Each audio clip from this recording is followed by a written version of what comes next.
క్రీస్తునందు ప్రియమైనటువంటి దేవుని వారలారా, ప్రభు పేరిట చేరవచ్చిన మీ అందరికీ ప్రత్యేకమైన వందనాలు తెలియజేస్తున్నాను. ఈ లోకంలో జీవిస్తున్నటువంటి మానవుడు పైకి ఒక రకంగా, లోపల మరొక రకంగా మనిషి జీవిస్తూ ఉంటాడు. మనిషి ఎప్పుడు రెండు తలంపులు, రెండు ఆలోచనలు కలిగిన వాడుతూ ఉంటాడు. కొంతమంది పైకి బాగుంటారు, లోపల చెడుగా ఉంటారు. కొంతమంది చెడుగా పైకి ఉంటారు, లోపల మంచిగా ఉంటారు. ఈరోజు మనం నేర్చుకుంటున్నటువంటి అంశము, సాతాను కూడా మొదటి స్థితి ఏమి, తర్వాత స్థితి ఏమి అని ఒకసారి మనం చూస్తాం. పరిశుద్ధ గ్రంథంలో వచ్చి యెహెజ్కేలు 28వ అధ్యాయము 12-13 వచనాలు చదువుకుందాం. చదవండి. యెహెజ్కేలు, నరపుత్రుడా, తూరు రాజును గూర్చి అంగలార్పు వచనం ఎత్తి ఇలాగు ప్రకటింపుము. ప్రభువైన యెహోవా సెలవిచ్చినదేమనగా, పూర్ణ జ్ఞానమును సంపూర్ణ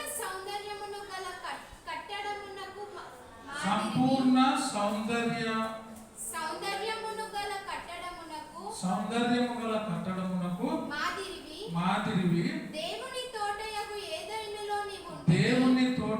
ఏదెనులో నీవు ఉంటివి. ఎక్కడున్నాడు? దేవుని తోటయగు ఏదెనులో నీవు ఉంటివి.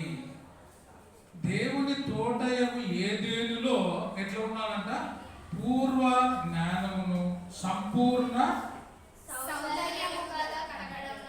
సౌందర్యము, మంచి సౌందర్యము, మంచి జ్ఞానం, పూర్వ జ్ఞానం కలిగి ఉంది. ఇది ఎక్కడుంది? ఏదేను తోటలో, ఏదేనులో నీవు ఉంటివి. మాణిక్యము, గోమేధికము, సూర్యకాంతమణి రక్తవర్ణపు రాయి, సూర్యకాంత మణి రత్నవర్ణపు రాయి, శూలిమాని రాయి, మరకతము, నీలము, మర్మరాగము, మాణిక్యము అను అమూల్య రత్నములతోను బంగారముతోను నీవు అలంకరింపబడి ఉన్నావు. ఎట్లా ఉందంట? అన్ని బాగా అలంకరించుకున్న సౌందర్యంగా ఉంది కదా సైతానికి కూడా. మనం ఏమంటే మనకు సినిమాలలో దాంట్లో ఎట్లా చూపిస్తారు? రెండు కొమ్ములు, నల్లగా కదా. కొంతమంది అయితే నాకు దెయ్యం కనపడింది, సైతాన్ కనపడింది అంటే ఎట్లా కనపడింది రా అంటే ఏం చెప్తారు? చీరనేమో తెల్ల చీరనే చెప్తారు. యారు చెప్పరు? తెల్ల చీర. ఇంకా ఏమో వేసుకుంటుంది అది? మనుషులు చెప్పేది చెప్పండి. సైతాన్ని ఎట్లుంటుంది అంటే తెల్ల చీర కట్టుకొని, జుట్టు పోసుకొని, తర్వాత గోర్లు, కాళ్ళకు పట్టీలు, గల్ గల్ మన శబ్దము అని చెప్తారు. మనం ఉత్త కాళ్ళ పట్టీలే చెప్తాం, కానీ అది ఏమేమి ధరించుకోమిందంట? గోమేధికము, సూర్యకాంతము, మాణిక్యము, తర్వాత రత్నవర్ణపు రాయి, సూర్యమాని రాయి, నీలము, పద్మరాగము, మాణిక్యము అను అమూల్య రత్నములతోను బంగారముతోను నీవు అలంకరింపబడి ఉన్నావు. ఎన్ని అలంకరించుకొని చూడండి. మనమైతే ఒకటి వేసుకుంటే ఒకటి ఉంటుంది, బంగారు వేసుకుంటే ఇంకోటి ఉండదు, ఇంకోటి. ఎన్ని రాళ్ళ ఉంగరాలు, ఎన్ని రాళ్ళ రత్నాలతో ఉంది. ఇంత మంచిగా, సుఖంగా, హాయిగా ఉండే ఇది ఏం చేసింది? పైన ఏం చేసింది? కిందికి వచ్చి ఏం చేసింది? దేవుని ఏదైనా తోటలో ఆదాములతో పాటు ఉంది. ఎట్లా ఉంది? సౌందర్యంగా ఉంది. అందుకే ఏమంటుందంటే, మీరు నేను చెప్పేది వింటే, దేవుడు చెప్పిన మాట కాదు, ఈ పండు తింటే మీరు ఎట్లయితారు అన్నారు? అంటే నాలాగా అవుతారు అని అర్థం. అది అంటే నాలాగా ఎన్ని ధరించుకున్నా నేనే దూతను అన్నట్టుగా అది దేవదూతల వల్ల అవుతారు. మీరు కూడా ఈ మాన్యాలు, రత్నాలు, రంగులు ఇవన్నీ ధరించుకున్నట్టు ధరించుకుంటారు. ఎన్నెన్నో ఆశలు చూపించింది అది. చాలా జ్ఞానము కూడా కలిగినది అది.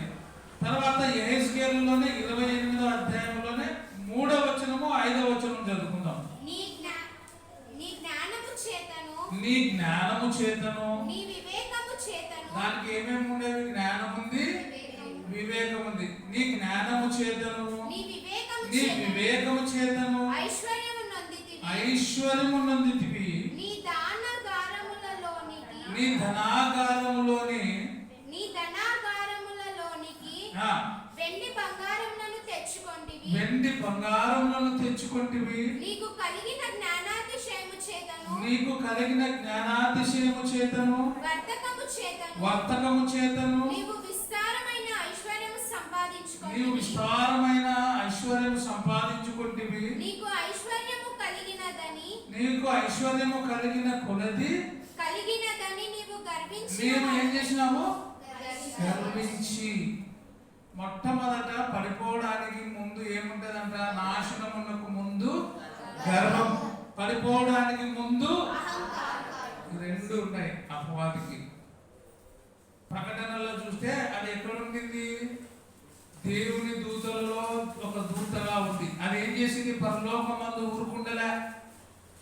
అది దేవుని స్థానాన్ని, నేను దేవునంత గొప్పగా కావాలి అనేటువంటి ఆశతో విర్రవి గర్వపడి ఏం చేసింది? పరలోకములోనే ఏం పెట్టింది? యుద్ధం స్టార్ట్ చేసింది. పరలోకములోనే యుద్ధం స్టార్ట్ చేసింది. భూమి మీదనే యుద్ధాలు అనుకుంటాం మనం. మొట్టమొదట యుద్ధం ఎక్కడ స్టార్ట్ అయింది? పరలోకంలో. ఎవరి ద్వారా? సైతాన్ గారి ద్వారా స్టార్ట్ అయింది. అక్కడ కూడా హ్యాపీగా ఉండేది. అక్కడ విరవీకి తన సౌందర్యమును తాను గొప్పగా విరవీగుచు ఏం చేసింది?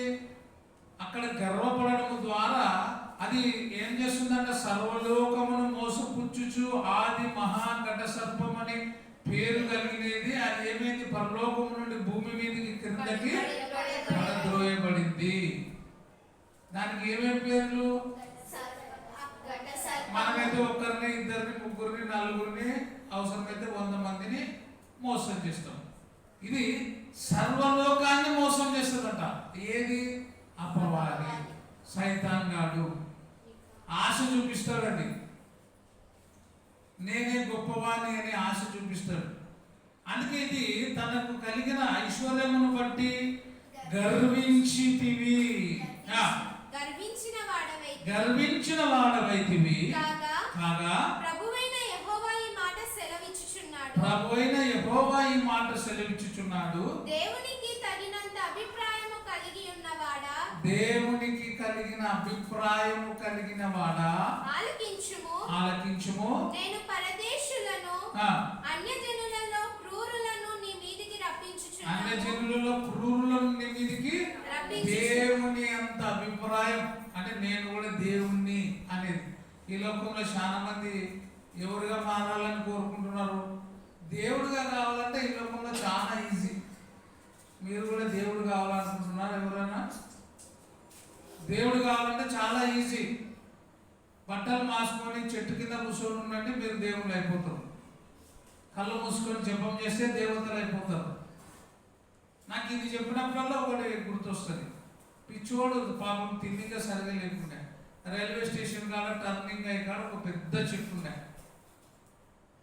ఆడు చాలా మురికి, గోర్లు మీరు చెప్పినట్టు గోర్లు పెద్దగా సరిగా గడ్డంలే, స్నానంలే. ఆయన బాబా అయిపోయినాడు. సార్ మనకు గుర్తుంది కదా ఆ టర్నింగ్లా, అయ్యగారు టర్నింగ్లా మూత్ర బాబా. ఆయన మూత్రం కోసం కార్లలో వచ్చేతోళ్ళు దాదాపు 30 ఏళ్ళ ఇది. ఆ రైల్వే స్టేషన్ కాడ అక్కడ నుంచి వచ్చేటప్పుడు లెఫ్ట్ సైడ్ ఒక చెట్టు ఉండే, మర్రి చెట్టు పెద్దది. ఆ చెట్టు కింద ఉంటుండే ఆయన. మీరు కూడా దేవతలు కావాలంటే చాలా ఈజీ. పిక్చర్లకు యాక్షన్ చేయండి, గోర్లు పెంచుకోండి, చెట్టు కింద కూర్చోండి. స్త్రీలైనా పురుషులైనా దేవతలు దేవుళ్ళు అయిపోతారు.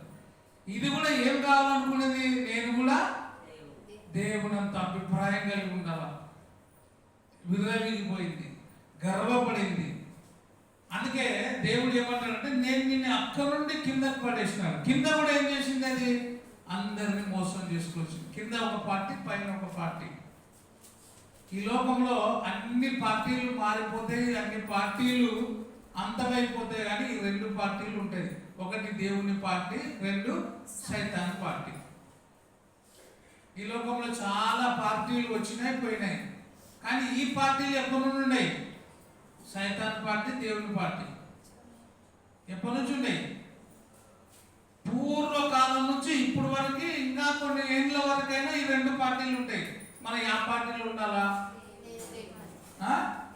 మనకి ఆ పార్టీ కావాలంటే సైతాన్ పార్టీ ఎక్కువ ఉంటాం, మనం దేవుని పార్టీ తక్కువ. సైతాన్ పార్టీలో ఉన్న వాళ్ళు దేవుని దగ్గరికి రారు, ప్రార్థనకు రారు, వాక్యం వినరు. దేవుని పార్టీలో ఉన్న వాళ్ళు దేవునికి జయం చెప్తారు, ఎప్పుడైనా కూడా దేవుని ప్రార్థన చేస్తారు, ఆరాధన చేస్తారు, స్తుతిస్తారు.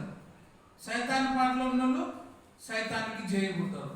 ఒకడు అంటాడు, అబ్బా ఈ శనిద్రం ఎప్పుడు పోతుంది నాయనా, ఈ శనిద్రం పోవాలంటే ఊకే దేవుని అడిగితే శనిద్రం పోదు. శనిదేవుని మొక్కితే ఏమైందంట? శనిపోతుంది. అందుకే శనిగాన్ని ఎప్పుడు పూజ చేసుకుంటుంటే శని దగ్గరికి రాదంటాడు. అసలు శనిగాలు ఉంటే కదా మనమే శనిగాను, మన శనిగాని పూజ చేయాలంట. ఎవరిని? శనిగాని. ఎవరు లేని లోకంలో దేవుళ్ళు దేవతలు అనబడినవి ఎన్ని ఉన్నా, ఎన్ని అనిపించుకుంటున్నా, మన దేవుడు ఒక్కడే. ఆయన రాజులకు రాజు, ప్రభువులకు ప్రభు. అంత గొప్ప స్థానాన్ని సంపాదించుకోవాలనుకునింది. తన ఐశ్వర్యమును చూసి విర్రవీగింది, ధనమును చూసి విర్రవీగింది. తన దగ్గర ఉన్నటువంటి ఆ సూర్యకాంత, గోమేధము, మాణిక్యములు ఇవన్నీ చూసుకొని మురిసిపోయింది. మురిసిపోయి గర్వపడిపోయింది. అందుకే దేవుడు దానిని ఎక్కడ పెట్టినాడు? శపించినాడు. దేవుడు శపించినాడు. మరి 28వ అధ్యాయంలోనే చూడండి, యెహెజ్కేలు 28వ అధ్యాయం 16వ వచనం. అయితే నీకు కలిగిన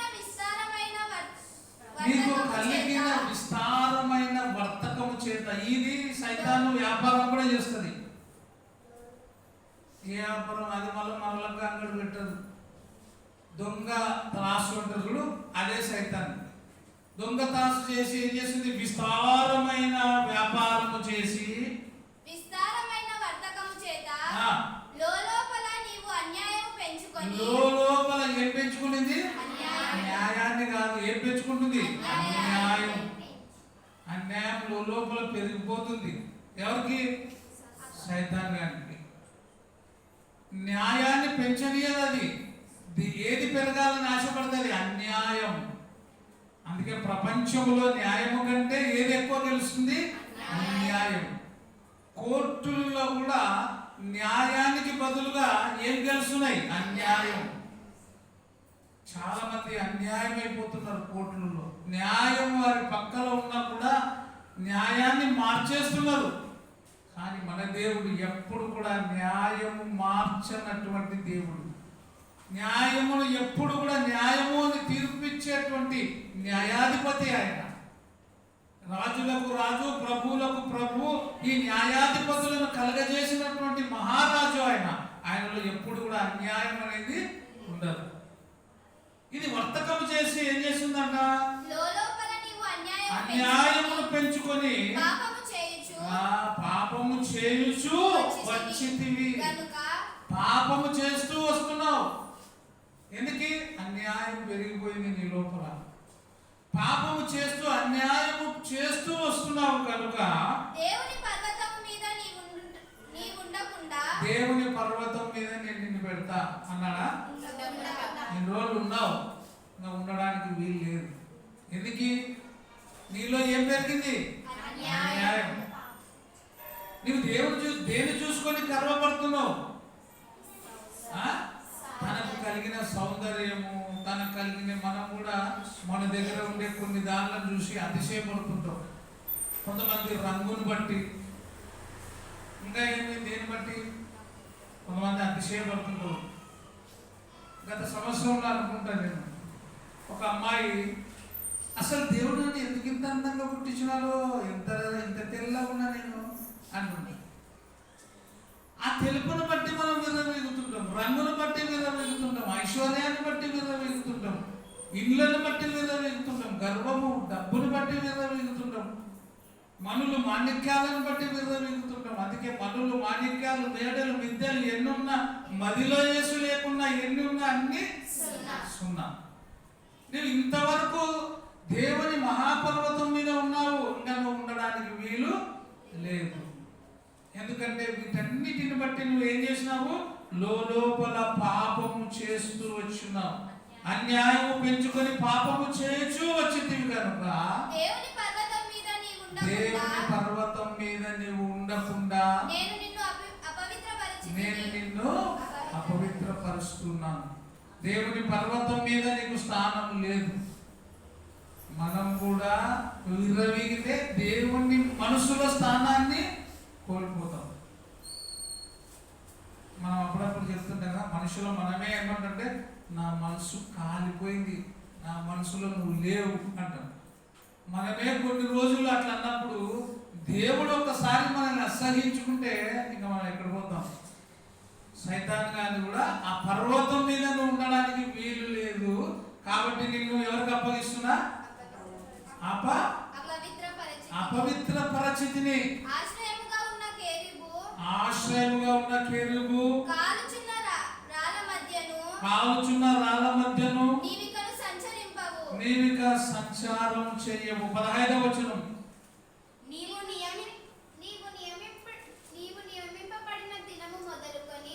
నియమింపబడిన దినం మొదలుకొని ఎప్పటి నుంచి? నీవు ఉన్నప్పటి నుండి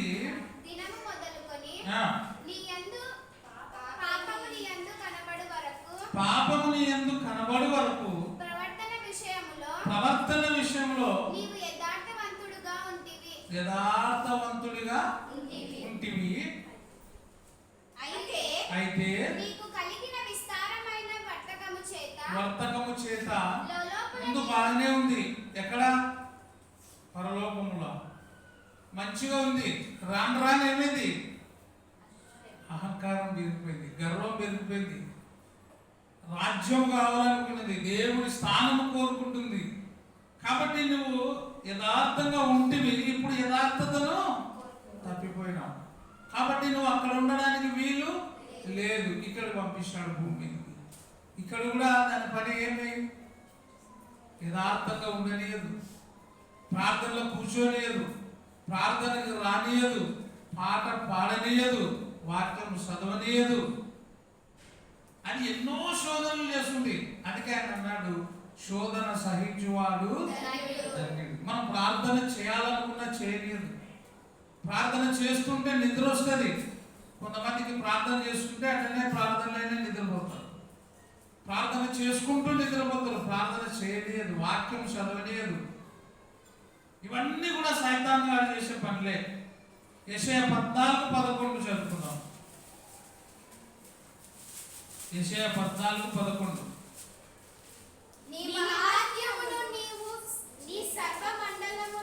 బాగా చదవాలా? నీ మహాత్యమును నీ స్వరమండల స్వరము మహాత్యం అంట. పాతాళములో నీ స్వరము సంగీతాలు అన్ని ఆడబడమే. దానికి కూడా ఒక గ్రూప్ ఉంది. పొగడుతో లేరా? ఇప్పుడే నేను చెప్తే శని కానీ పొగడుతో లేరా? సైతాన్ని కూడా పొగడుతోళ్ళు ఉంటారు. సైతానికి ఏమంటారు? మొక్కతోళ్ళు ఉంటారు, పూజ చేస్తోళ్ళు ఉంటారు, ఎన్నో. ఇవన్నీ కూడా ఏమైనాయంట? సంగీత విద్వాంసములు అన్ని కూడా పాతాళమునకు పడవేయబడెను. నీ క్రింద పురుగులు వ్యాపించును. కీటకములు నిన్ను కప్పును. తేజో నక్షత్రమా, వేకువ చుక్క, ఎట్లా ఆకాశం నుండి పడుతుంది? ఎందుకు పడింది? ఆకాశం నుంచి విర్రవీగి పడింది. జనములను పడగొట్టిన నీవు నేల మట్టము వరకు ఏ విధంగా నీవు నరకబడితివి. ఇవన్నీ కూడా అపవాది చేసేటువంటి పనులు. కొన్నిసార్లు ప్రార్థనలో కూర్చున్నప్పుడు ఏమంటే body is present, mind is absent. Mind ఎక్కడో ఉంటుంది, బాడీ మాత్రం ఇన్నే ఉంటుంది. బాడీ ఎక్కడో ఉండి మనిషిలో ఉంటే మనుషులు మనం ఏమైనట్ట? వాక్యం వింటున్నట్ట, వినన్నట్టు. సైతాన్ ఎప్పుడు 3 పనులు చేస్తుంది: విననీయదు, రానియదు, కూర్చోనియదు. యాడికి రానియదు? ప్రార్థనకి రానియదు, చర్చిలో కూర్చోనియదు, వాక్యము విననీయదు. వాక్యము గుడ్, నేను బాగా చెప్తుంది. వాక్యం చదవనీయదు. నువ్వు ఎప్పుడైనా చదివినావా? అలా చదివినావా? నిజం చెప్పు. Very good. చదివింటే నువ్వు మంచిదానివే. వాక్యం చదవాలి. నేను ఎప్పుడు చెప్తున్నా, 2 రెక్కల లాంటివి పక్షికి, 2 రెక్కల లాంటివి. ఏంటివి? 1 ప్రార్థన, 2 ధ్యానం. వాక్య పఠనము, ప్రార్థన. ఈ 2 చేయాలా. 2 లేకపోతే పెడతారు. రానోళ్ళు, చదువు రానోళ్ళు మాకు చదవనికి రాదు కదా అంటే వినడమే ధ్యానం. చదవనోళ్ళు, బైబిల్ రానోళ్ళు చదవనిక చెప్పుతే వింటారు కదా, అదే ధ్యానం. ప్రార్థన అయితే చేసుకోవచ్చు. ప్రార్థన ఖచ్చితంగా మనం నేర్చుకోవాలి. దేవా, ఎంత రానోళ్ళైనా ఏం చేయాలి? దేవా, నన్ను ఉదయం నుంచి ఇప్పటి వరకు కాపాడినావు దేవా, నీకు వందనాలు. దేవా, ఈ అన్నం ఇచ్చినావు, తింటున్నాము, నీకు వందనాలు. నీ దయ లేదే మేము అసలు బ్రతకలేము నాయనా. ఈరోజు బ్రతికినామంటే నీ కృపనే నాయనా. ఆమేన్. 2 మాటలు ప్రార్థన చేసుకుంటూ కూడా మన జీవితాలకు మేలు. ఇంకొక మాట 28వ అధ్యాయం యెహెజ్కేలు 28 మళ్ళీ 14 చదువుకున్నాం.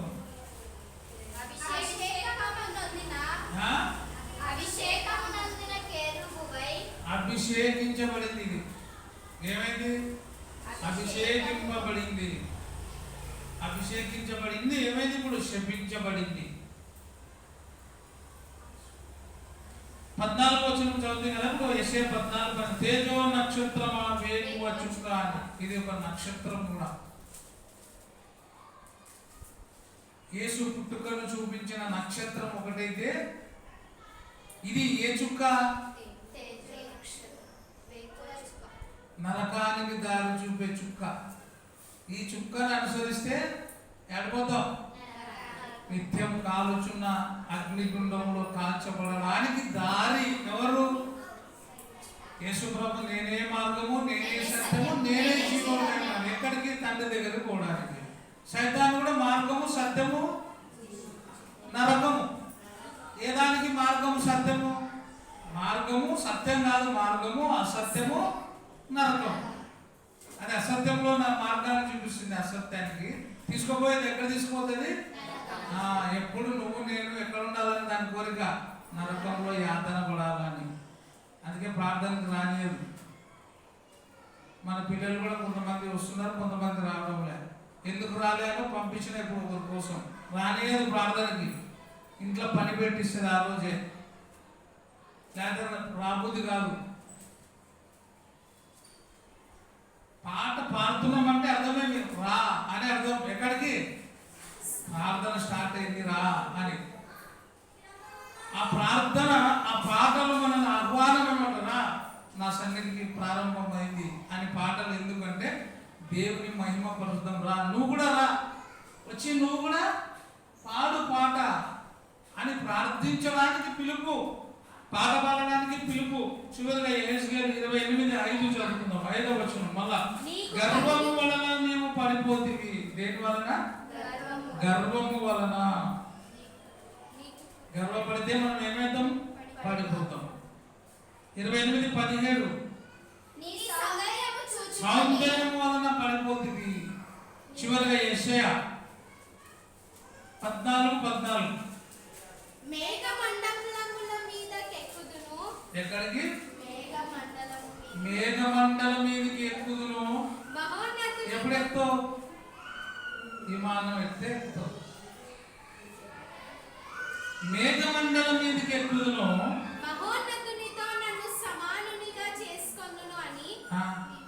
ఎవరితోనా? మహోన్నతునితో.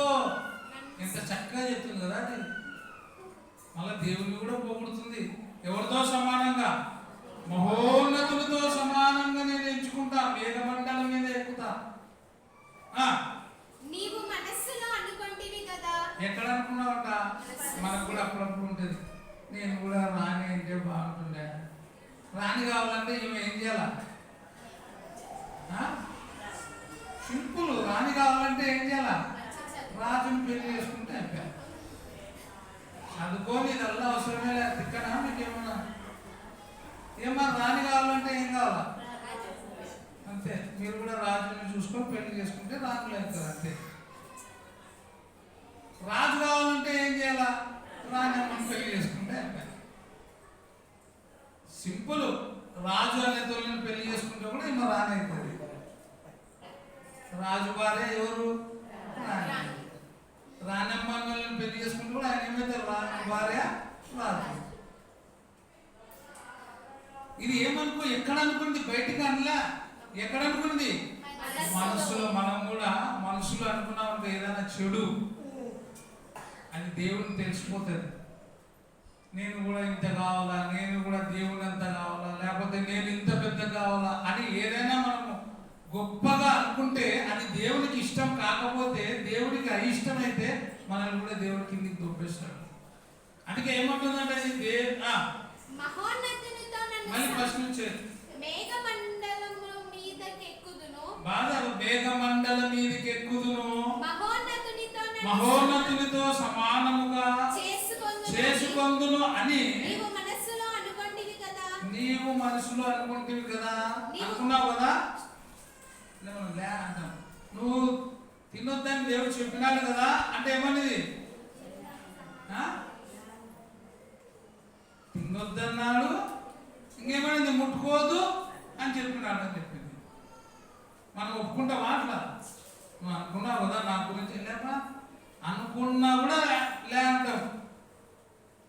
పోనీ మంచి అనుకుంటే మంచిదే. ఎక్కువ ఏమనుకుంటాం మనం ఎవరి గురించైనా? ఎక్కువ ఏమనుకుంటాం మనము? చెడే అనుకుంటాం. అతనిలో ఆమెలో ఉండే మంచినంతా ఇచ్చిపెట్టి ఎక్కువ ఏం తీసుకుంటారు? చెడే. అంటే మనుషుల యొక్క నైజం అటువంటిది.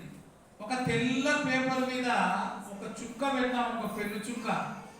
మనిషి గురి దేని మీద పోతుంది? చుక్క మీదనే. చుక్కనే చూసు అంత తెల్లగా ఉండే పేపర్ విడిచిపెడతారు. ఆ చుక్కనే పట్టుకునేటారు అన్నమాట. దాన్ని పట్టుకొని ఇంకా తీగలాగా లాగుతుంటారు. అది మంచి స్వభావం కాదు. ఇక్కడ ఏమన్నా చూడండి, నీవు మహోన్నతునితో సమానముగా చేసుకొందునని నీవు మనసులో అనుకుంటివి కదా. నీవు పాతాళమునకు నరకములో ఒక మూలకు త్రోయబడితివి. పాతాళములో నరకములో ఒక మూలకి నీవు అన్ని కూడా మూలకు దొబ్బేస్తాడు దేవుడు. ఎంత విరవిగి ఎన్ని ట్రిక్కులు మ్యాజిక్లు చేసినా లాస్ట్కి ఆడవేంది? పాతాళములో ఒక మూలకి. దానికి అన్ని ఉండే, గోమేదికము, రంగులు, రత్నాలు, మాణిక్యాలు అన్ని ఉన్నాయి. మనం చెప్పినట్టు ఉత్త గజ్జలే కాదు, అన్ని వేసుకొని తిరుగుతున్నదేమో. ఎన్ని వేసుకొని తిరిగినా ఆఖరికి ఎక్కడ పోయింది? దేవుడు లేకపోతే, దేవుడు అంత గొప్ప కావాలనుకుంటే నరకానికి, పాతాళానికి. మనం కూడా ఎన్ని ఉన్నా దేవుడు అనేటువంటి ఆ మాట మనలో రాకపోతే, దేవుడు అనేటువంటిది మన హృదయంలో నింపుకోకపోతే, ఆరాధన అనేది మన జీవితంలో రాకపోతే, ప్రతి ఆదివారం అపోస్తలుల బోధ యందును, సహవాసమందును, రొట్టె విరుచుటయందును, ప్రార్థన చేయటం ఏడపేదాకా జీవించాలి అని మనం డిసైడ్ కాకపోతే మనం అంతే. ఇంకేం చదువుమా? నిన్ను చూచువారు నిన్ను ఎట్లా చూస్తారంట? ఏమి ఇన్ని రంగులు, ఇన్ని రత్నాలు వేసుకునేది ఇప్పుడు యాదుంది? ఈమెనేనా? ఈమెనేనా? ఎప్పుడంటారు? అంత రాణిగా ఉన్నామో ఇంత ఇంత ఇంత మూలకైందా? ఎందుకైంది? గర్వించి. గుడ్. ఎందుకైంది? గర్వించి. వారు నిన్ను నిదానంగా చూస్తున్నారు, ఇట్లా అంటారంట చూసి ఏమని భూమిని కంపింపజేసి భూమిని కంపింపజేసి రాజ్యములను వణికించిన వాడు ఇతడేనా? ఏమా రాజ్యములను వణికించిన వాడు ఇతడేనా? లోకమును అడవిగా చేసి లోకమును అడవిగా చేసి దాని పట్టణములను పాడు చేసిన వాడు ఇతడేనా? దాని పట్టణములను పాడు చేసిన వాడు ఇతడేనా? దాన్ని పట్టిన వారిని ఆ. తమ నివాస స్థలమునకు పోనీయని వాడు ఇతడేనా? ఇతడేనా? జనముల రాజులందరూ ఆ. ఘనత వహించిన వారే తమ నగరుల యందు నిద్రించుచున్నారు. ఆ. నీవు సమాధి పొందక పారవేయబడిన కొమ్మ వలె ఉన్నావు. ఎక్కడ పారవేయ- సమాధి పొందగా పారవేయబడిన కొమ్మ వలె కొమ్మ వలె ఉన్నావు. ఖడ్గము చేత పొడవబడి ఖడ్గము చేత పొడవబడి చచ్చిన వారి శవములతో కప్పబడిన వాడైతివి. అంత ఘోరంగా అయిపోయింది. అందుకే దేవునితో సమానంగా మహోన్నతునితో సమానంగా విరవింది. అందుకే దురాశ గర్భము ధరించి పాపము కనును పాపము పరిపక్వమై మరణమును కనును. కాబట్టి మనము అపవాది యొక్క క్రియలో పడకుండా దేవుని మాట విని దేవుని ప్రకారంగా జీవిద్దాం. అందరికీ వందనాలు. Thank you.